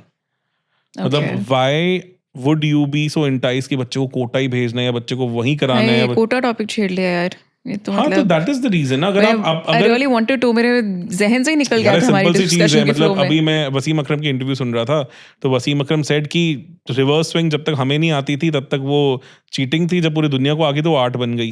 तो कहते मैं जब भी ऐसे कोच कहीं जाता था तो मैं थोड़ा पार्ट सिखाता था, पूरा नहीं सिखाता था, मेरे को पूरा सिखा दूँ तो मुझे निकाल देंगे। कहते जो मुश्ताक अहमद है, लेग स्पिनर थे उनको इंग्लैंड ने ऐसे कोच हायर कर लिया, उसने सिखा दिया, उसे निकाल दिया। तो this is the thing, this is how the world works. आपकी वैल्यू तभी तक है जब तक आप कुछ चीजें देख रहे हो। The day the secret is out, people will not value it. So that's why majority of the instructors, इनको पता भी है, वो कभी भी इतना सिंप्लीफाई करके नहीं बताएंगे। मतलब यार उनको भी तो अपनी रोजी रोटी कमानी है इसके ऊपर। If it is so simplified, और अगर आपको लगे कि इतना बड़ा एग्जाम जिसकी इतनी हाइप है, it can be simplified, it can be broken down into pieces, फिर लोग क्यों, मतलब पर मुझे आप लगते नहीं आपने कभी इतना, आपने तो स्ट्रेट अवे सिंप्लीफाई करा होगा बच्चों के लिए। लोग सुनते नहीं है ना, फिर लोगों को लगता है कि अगर मैं जाके बोलूंगा NCERT से क्वेश्चन आएगा, NCERT पढ़ो, सबसे इंपॉर्टेंट NCERT है। इवन JEE एडवांस के एज इट इज पैसेजेस उठ के आए हुए हैं NCERT से, तो लोग कहेंगे यार बेवकूफ आदमी है। पता है मुझे अभी एक और एग्जाम ये मेरे को अब पता चल रहा है कि मेरा वो क्यों क्लियर हुआ, क्योंकि मैं तो सिर्फ NCERT पढ़ी थी यार आप ना एक बार काम करना, किसी भी जो ये कोचिंग इंडस्ट्रीज की बुक्स आती हैं उनके ऑथर्स की डिग्रीज देखना, और वो देखना, और NCERT का ना एक बार जो वो प्रियम्बल के नीचे दे रखा होता है ना, who all has written that book, वो देखना। मतलब NCERT की एक एक लाइन में इतनी डेप्थ होती है, क्रक्स निकाल के रखा होता है जो नहीं लोग समझते। मतलब उसकी एक एक लाइन में पढ़ के, कई बार तो मैं बच्चों को ही कहता था NCERT कब पढ़नी है आपने 11th-12th में, जब आप पूरा चैप्टर कर चुके होगे, तो कब समझ भी तब आएगी। It's the crux, it's your like final revision वाली बुक है ये। उसमें एक एक लाइन, एक एक चीज़ों में इतना कुछ छुपा होता था। मेरा मेडिकल क्यों छोड़ने का घर, मेरे हर पेपरों में ना मैं बड़े पॉइंटों पे पास हो रही थी मर के। मैं ये छड्डो यार, क्यों है करना जब इतना तुम रो के पास हो रहे हो। तो फिर एक बायो के कारण ही मैंने मेडिकल लिया था। तो मैंने कहा यार बायो से तो प्यार है, तो NCERT की मैंने ना उसको, जैसे कहते हैं ना, बस NCERT की वो इतनी सी बुक होती है, बाकी इतनी मोटी मोटी से देख के डर लग रहा था, तो वो मैंने एक भी लाइन नहीं छोड़ी। एंड जब रिजल्ट आया मैंने कहा नहीं मेरा रिजल्ट नहीं हो सकता, किसी और का है, दोबारा नाम चेक करो, दोबारा नंबर डालो, क्योंकि मेरे बायो में थे 95, मेरे पूरे बैच में बहुत कम लोगों की थे। मैंने कहा शिट यार ये मैं नहीं हूँ, नहीं यार, बिकॉज केमिस्ट्री मैं तो कहाँ 40-50 आ रहे थे नंबर। अब ये बताओ, इस वर्ल्ड, इस इन इंडिया में 95% ऑफ द पॉपुलेशन के पास कोचिंग एक्सेस है क्या? ठीक है ना? तो अब एक exam of national importance set कर रहे हो, उसमें अगर आपको लग रहा है कि आप जो बेस बुक है, जो बच्चे मेजॉरिटी पढ़ रहे हैं, उसको बेस बना के नहीं अगर कवर कर रहे, तो आपको लगता है अब तक हाई कोर्ट सुप्रीम कोर्ट्स में रिट्स होगी होती? True, don't you think so कि अब तक वो किसी ने चैलेंज ना करा होता राइट। कि यार हमारा बच्चा जो एक सरकारी स्कूल में जा रहा है, ये चीजें पढ़ रहा है, वो बताओ ये आपका इस चीज का क्वेश्चन का आंसर कैसे दे पाएगा? So beautiful. मतलब जो मतलब इतने अंडर प्रिविलेज्ड हैं, जो नई इंस्टीट्यूट मतलब अफोर्ड करते, वो एनसीईआरटीज के थ्रू भी तर सकते हैं ये मैसेज। कोचिंग में पता है क्या होता है जो बेसिकली मैंने देखा है, इट्स नॉट कि नेगेटिव हूँ, मैंने खुद इतने साल किया है। नहीं वो टेम्परामेंट बिल्ड करता है। टेम्परामेंट बिल्ड से ज्यादा it's like a projectile motion. अगर आपको सामने दीवार पे एम करना है तो थोड़ा ऊपर छोड़ना पड़ेगा तो जाके नीचे लगेगी। तो इट्स लाइक वो इतना आपको करवा देते हैं कि आपके लिए वो चीजें बहुत ईजी लगने लग जाती हैं फिर। Right that's why those exam were never designed to have 75% marks. वहां बच्चे 95 पे लेके आ रहे हैं राइट बिकॉज वो इतना ज्यादा ट्रेन हो चुके हैं हर Competition इतना टाइम। tough है। उनके लिए इस क्वेश्चन में ये लगेगा, इस क्वेश्चन में ये लगेगा, इस क्वेश्चन में ये लगेगा, ऐसे काम चल रहा होता है। They have trips and tricks for literally everything that is in front of them. तो वो थिंकिंग प्रोसेस तो जरूरत ही नहीं है ना उनको, मसल मेमोरी भी चीजें क्रैक कर रहे हैं वो। राइट। तो इतना ज्यादा वो हंड चुके हैं उस पर्टिकुलर चीज में। मैं अपने उसी टॉपिक पे आ जाऊँ। हाँ व्हाई नॉट। कोटा भेजना चाहिए बच्चों को। यार मुझे तो घर से दूर जाने का कोई सेंस ही नहीं बनता 11th 12th में। Simply not worth it. I think 11th-12th वो टाइम है कि तुम सिर्फ पढ़ो और मम्मा पापा तुम्हें पैम्पर करे, बच्चे ये खा ले, उसका ख्याल रखे। इमोशनली ब्रेकडाउन होने के चांसेस इतने ज्यादा हैं बच्चे के। कि बिल्कुल ही डिफरेंट माहौल है ना। वल्नरेबिलिटीज अट्रैक्ट करने के चांसेस इतने ज्यादा हैं बच्चे के कि सक्सेस रेशियोज मैंने कम देखी हैं, फेलियर्स मैंने बहुत ज्यादा देखे हैं, बहुत ज्यादा। आई कैन और understand. Being in a small city and fact that कि हम जिस शहर में बैठे हैं यहाँ पे आप आईआईटी से हो, नोबडी इवन केयर्स। तो ये वैलिडेशन बहुत मुश्किल से मिलती थी कि मेजॉरिटी ऑफ द पीपल अच्छे क्लोज सर्कल्स में मैंने बहुत लोग देखे हैं जो मुझे अच्छे से जानते थे, मेरे बैकग्राउंड को बहुत अच्छे जानते हैं, 20-20 सालों से मुझे पता है कि what all I have been through and all. वो भी अपने बच्चे को जब कोटा भेज देते थे 2 साल धक्के खाने के बाद जो वापस आते थे, तो just be like that. Bhavesh is a classical example. Ola का founder, he went to Kota for 2 years, सिद्धि couldn't went. clear, IIT clear नहीं हुआ था उसका, 5000 रैंक था मुझे याद है, आईआईटी क्लियर ही नहीं हुआ था उसका। अच्छा। देन उसने ड्रॉप किया, आईआईटी ही नहीं क्लियर हुआ था उसने ड्रॉप किया, ड्रॉप करके उसका 23rd रैंक आया। जब आप दोनों ने इकट्ठे तैयारी हाँ तो करी। 1 साल वो 85 बॉर्न है, मुझसे 1 साल बड़ा था वो। तो मतलब जस्ट बिकॉज, जबकि वो एनटीएससी स्कॉलर था, topper of the school, school रहा है। एवरीथिंग, मतलब इज इन brilliant। कॉन्वेंट, मेरा सीनियर। हाँ योर सीनियर इन कॉन्वेंट। इतना ब्रिलियंट चाइल्ड, एक्स्ट्राऑर्डिनरी टैलेंट। मतलब पढ़ाऊं साल यार उस बंदे के साथ, मतलब जो फोकस जो उस बंदे की, and see what he has build. Ola का उसने क्या नहीं करके दिखाया। तो क्लियरली वो ग्रिट एंड ऑल तो मिसिंग ही नहीं थी। वैसा बंदा जाके भी कोटा नहीं चला। या जस्ट इमेजिन, बिकॉज मैंने कहा क्या करता था, कहते गेम्स खेलता था, कहते सही से रात तो गेम पार्लर्स होते थे, कहते नहीं समझ आता था, गेम खेलता था। तो इवेंट टू बंसल क्लासेस, उसके बाद उसने इंडिविजुअल हर टीचर के पास पढ़ा, सब किया, नहीं बना 2 साल। तो थापर में एडमिशन लेने जा रहा था, मुझे याद है। Then he drop for 1 year and then what he did, 23rd rank all India. अभी तो फिजिक्स पेपर थोड़ा बहुत खराब हुआ था तो रैंक 1 ही आ जाता। तो मतलब एक बच्चा जो पोटेंशियल रैंक 1 था, he could not do anything, even being the topper and such a focused guy, जिसने लाइफ में क्या नहीं करके दिखाया। Is the most celebrated entrepreneur today, या could not do well going to Kota. या सो मतलब घर रह गए उस बंदे ने सेल्फ स्टडी पे निकाल दिया, बिकॉज इतना अच्छा कोचिंग इकोसिस्टम तो था भी नहीं लोकली तब। तो ऑलमोस्ट सेल्फ स्टडी पे उसने 23rd रैंक निकाल दिया। सिर्फ हमारा प्योर लर्निंग था कि हम दोनों एक दूसरे को कम्पीट करते थे, पुश करते थे, दैट्स इट। और वो भी मेरी स्टीम निकल गई थी एंड तक, काफी हद तक उसकी रही थी काफी। तो मैं यही कह रहा हूँ, मतलब क्लासिकल एग्जाम्पल, इससे ज्यादा बड़ा एग्जाम्पल क्या हो सकता है। बिल्कुल।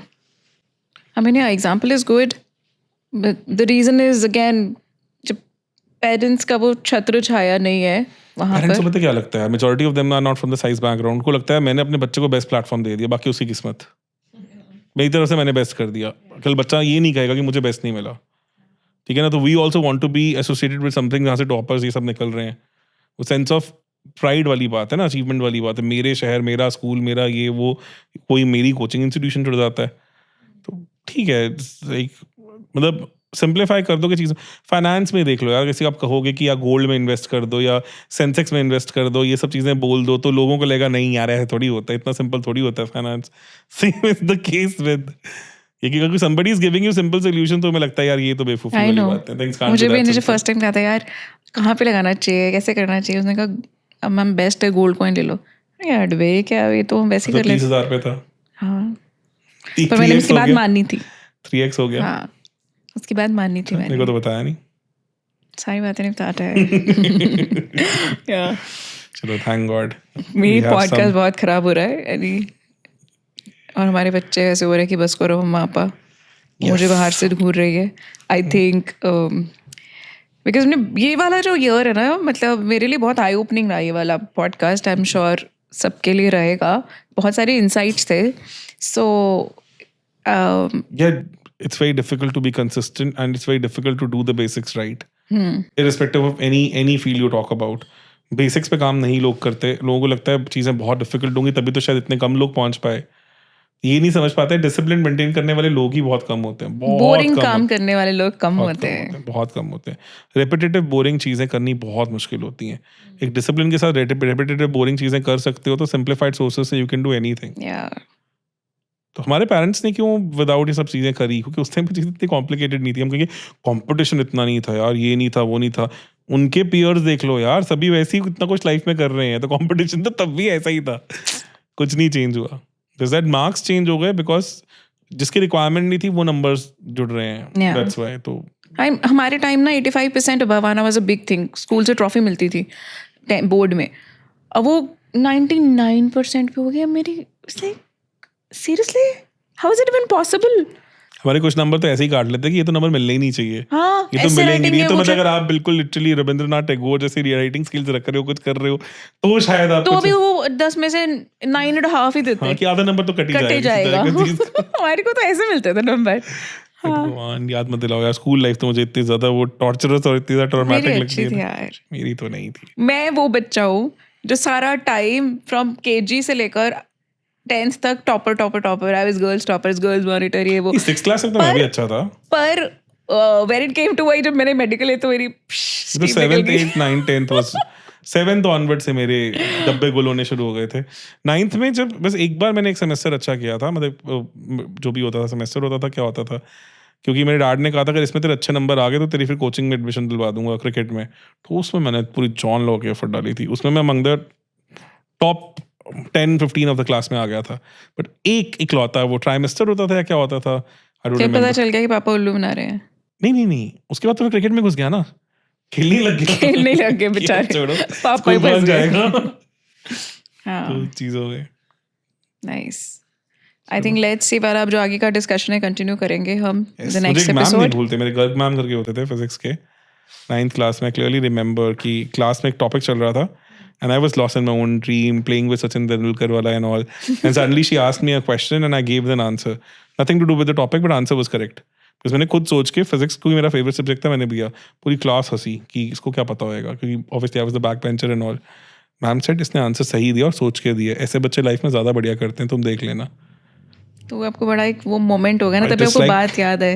At that kind of what ये stuck with अभी me भी कि- आपको वो दे रही है, राइट? कि that stuck with me कि ठीक है कि टीचर ने देखा कुछ and all, and that was my inspiration and kind of changed my life, I would say.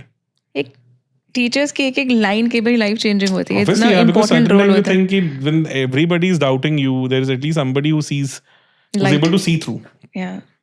और जो मेरे सारे स्कूल के टॉपर्स बेचारे उनमें से किसी का नहीं हुआ। आई थिंक हमारे बेटे को भी तो ऐसे ही मिलता है. मैं पेरेंट टीचर मीट पे जाती हूँ तो कहेंगे सारे बच्चे हाथ खड़े होके क्वेश्चन का आंसर दे रहे हैं और ये अपने ही खोया हुआ है.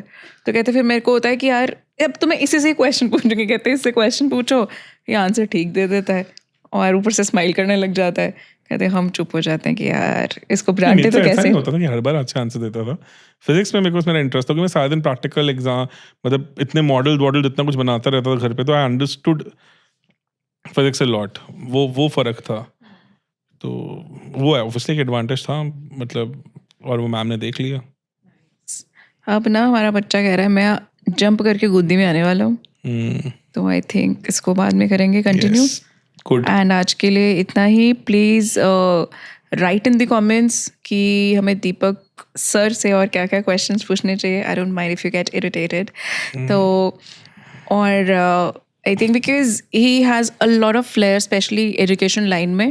And next could be the career counselling and that is very very important topic again. So you can always put in your questions there. And thank you, and do let us know how are you liking the stuff.